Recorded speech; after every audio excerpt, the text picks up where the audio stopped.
Hi, in this video we are going to predict the product of mercury 2 oxide, which is the chemical name of the formula that I was given. First, we need to know what are the charges of the elements present. So we know that the symbol of mercury is Hg and the symbol of oxygen is O. Mercury is a transition metal, and these two in Roman numerals will tell us its charge. So its charge is +2, and we should already know that the charge of oxygen is -2. And we leave the charges on top so that we don't forget them later. Second, now we're going to write the elements of the compound together. Do we need any subscripts? Let's find out by doing the crisscross applesauce. And we get Hg2O2. Oh! No, we don't need any subscript. Why? Because it is neutral. Third, then we're almost going to predict the product. But how? Well, first we need to know the types of reactions. But what are they? And how many are there? Well, there are 5. 1. Synthesis reaction. 2. Combustion reaction. 3. Decomposition reaction. 4. Single replacement reaction. And 5. Double replacement reaction. In the synthesis reaction, 2 elements are present, A and B, and they come together to form AB. In a combustion reaction, a compound containing carbon and hydrogen reacts with oxygen to produce water and carbon dioxide. Then we can balance the equation. In the decomposition reaction, 2 elements are present and they are together as reactants.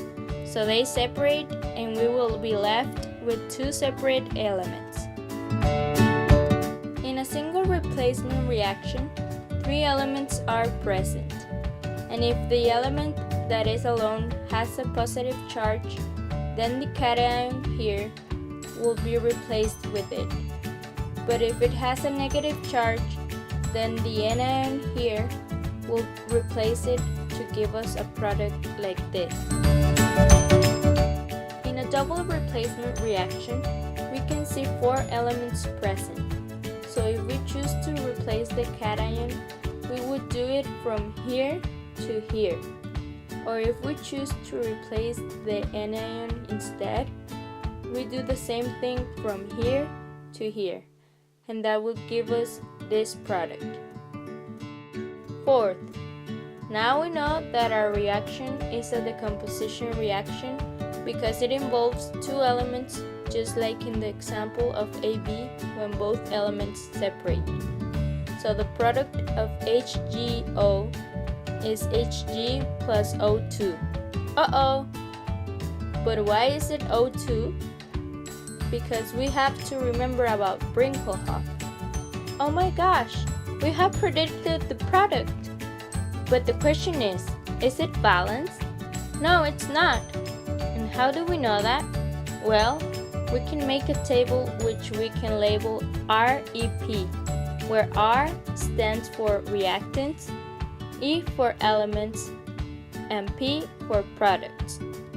Then we write Hg and O for the elements that we have, and we write how many of each we have in the reactant side. Then we write how many of each element we have in the products. Now we see that we have 1 oxygen in the reactants, but 2 in the products. We need to write a number 2 as a coefficient in front of HgO in the reactants.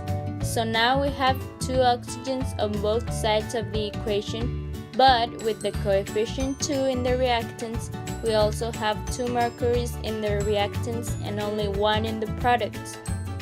So we can write a 2 in front of Hg, and now we have 2 mercuries also in the product. And now it is balanced. And the chemical equation for mercury 2 oxide is 2 molecules of mercury 2 oxide yields 2 atoms of mercury and 2 atoms of oxygen. And that's it. Thank you so much for your attention.